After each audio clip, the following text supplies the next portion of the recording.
So I just got back from seeing Star Trek Beyond, and I have to talk about it. I loved it. Okay. I loved it. It did a lot of the things I had been really hoping Into Darkness would do. Basically, this is the movie that I wanted to come right after the reboot, because the reboot was fun, and it was upbeat, and yeah, they blew up Vulcan, I know, but like, the characters all worked so well together, and they were just such a cute little space family, and I wanted to see their adventures on the 5-year... So anyway, finally this movie is what I'm fucking asking for like 10 years. How long have they been... Oh my god. Okay, not 10 years, like what, 7 years? Also unacceptably long. Where do I even begin? This movie was fun. Okay, this movie was fun and lighthearted, but there were still some like really intense things that happened in it, but it was like, you knew stuff was gonna be like probably fine. It didn't super crib off some other Star Trek movie to get its emotional punches. Like, when Into Darkness did that, it totally worked on me. But in retrospect, thinking about it afterwards, I was like, actually, I was only sad about Kirk's death because I was thinking of Wrath of Khan. The problem, and I still actually have this problem, I think they're working towards fixing it, but I don't think that the relationship between Kirk and Spock in these movies is ever gonna, like, affect me as much as Kirk and Spock in the original movies, probably mainly because they had a whole TV show, and you know they had all these years of knowing each other. And here I'm kind of like, oh, it's heartwarming, Spock's gonna stay with the crew and stuff, but, I don't know, it's just, I think that's not even really the movie's problem, it's my problem. But, okay, things that I wanted to see desperately, like, all of the crew got to do shit. It was great. Everybody did, and they were split into little groups, which were kind of fun. Like Kirk and Chekhov getting to interact a ton was great. And throwing Scotty out there by himself, and he meets the alien lady, Jayla, and then they run into Kirk and Chekhov, and then the group of them working together. I really liked how the situation split all the characters up. Because I'm always a sucker for that. I like seeing the characters working in small groups or separate from everyone else. I absolutely love the fact that they were in this very desperate situation where they didn't have the tech and they weren't able to contact the Yorktown station, and, you know, they were just in this really deep shit situation where they had to rely on their own ingenuity and just generally being kind of like, because Scotty's nice and agreed to help Jayla, and that's basically why they got off the planet. Okay, and Spock and Bones, holy shit. So these are my two favorite characters from the original series, and the relationship is my favorite relationship from the original series. So actually getting to see this kind of alternate universe version of the two of them interacting for extended periods was like A+.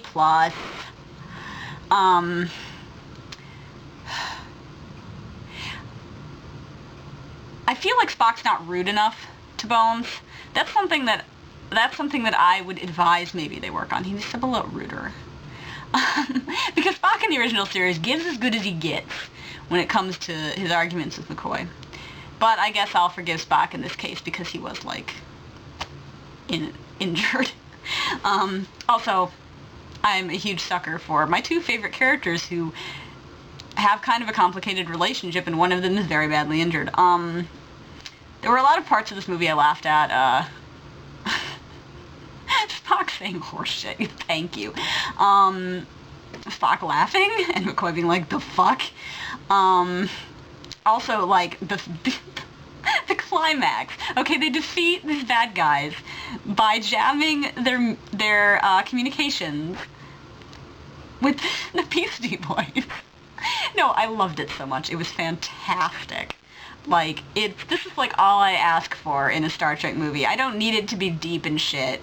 Like, Star Trek has been good when it's done that, okay? But, I'm glad we got to see Idris Elba's actual face, eventually. I'm unclear as to why this alien sustaining device turned him into Jakar, but gray.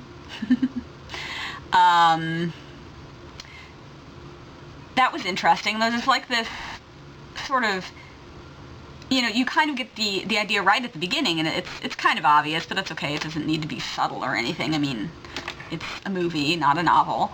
That Kirk is, kind of trying to figure out where he belongs. He's thinking about not being a captain because that's what his father was, and he's basically just kind of like doing these things because his father did them. And then by the end of the movie, he's like, hell no, I'm gonna take this new Enterprise and continue the 5-year mission. It's gonna be like, this is where I am supposed to be. And Spock has a similar thing where he's been thinking about leaving Starfleet to help the Vulcans, and maybe, like, as Bones put it, have Vulcan babies, which he's like, yeah, I could see why Uhura was, like, not a fan of that plan. Spock's so dumb.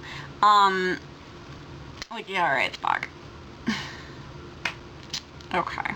Like, number one, like, just as an aside, Spock, you might want to make sure that's actually, like, possible first before you go with Starfleet. But, yeah, but then he's, like, in an alternate universe, Spock is dead. I thought there was maybe an interesting parallel between Kirk and Spock, in that both of them are sort of, they feel like they're doing things in their lives because they're trying to honor somebody who came before them. And in Spock's case, it's other Spock. In Kirk's case, it's his father.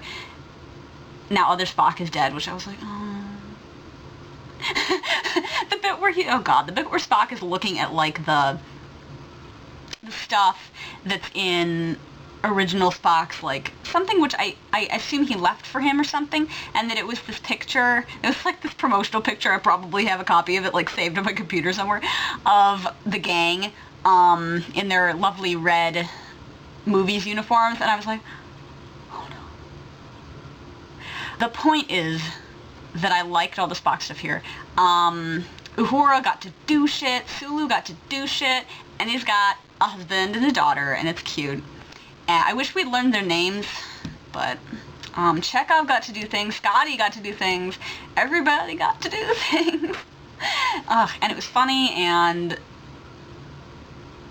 it was like not a rehash of a previous movie. Like, it was really going off and doing its own thing. I absolutely liked the idea of this, like, swarm of little ships as something that the Enterprise really can't fight, especially not with weapons. The fact that they save the day with the power of music is so great. Like, thank you. Oh my goodness. Instead of, like, we're gonna blow up some stuff and that's gonna save the day. We're gonna... Oops, we also destroyed a city. Like, the Yorktown station's fucking fine. I mean, there was some damage, but that was mostly just because Bones doesn't know how to fly that little ship thing. And Spock being like, I suggest that I should go on this mission, and that if I need someone to come with me, it should be someone who has both been in a ship before and knows the nature of my injury. And Kirk's like, he's gonna hate it. Oh god. I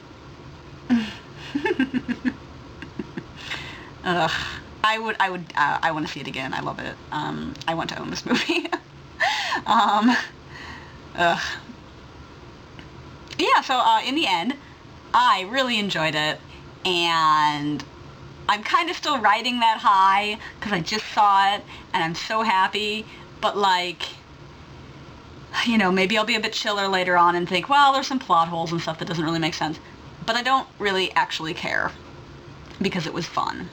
And frankly, I think that's what matters to me in a Star Trek movie. Although I guess Undiscovered Country and Wrath of Khan aren't really fun in the same kind of way, and they're two of my favorite, but whatever. The point is that this movie was great. And I also like that it is following the time-honored Star Trek tradition of totally ignoring a previous film that sucked. Just like Wrath of Khan totally ignores a motion picture. Just like Undiscovered Country totally ignores The Final Frontier. Like, let's just keep up that trend, right? This one completely ignores all the events of the previous film. Nobody fucking cares that Into Darkness happens. The only thing that was sort of kept was the fact that they're on a 5-year mission, which is what they started at the very end of that movie, was they were going to leave onto their 5-year mission. So, at least there was that. And...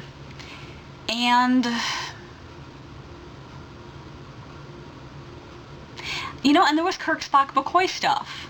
Not like a ton of it, but it was there, and you got this idea, you know, that these three, it's built. I think this movie did a good job in beginning to build this trio of characters into the sort of the triumvirate that they are, and that they ought to be. Especially because we already had kind of the sides of Kirk and McCoy and Kirk and Spock being like really strong from the previous two movies. So having more Spock and McCoy was a really good idea, not just because that's all I want to watch, but because it cements the importance of like that third side of the triangle. I don't even know. Can you see my hands when they're down there? Triangle. Oh god, that's not a triangle. Anyway, I'm gonna shut up now, but it was great.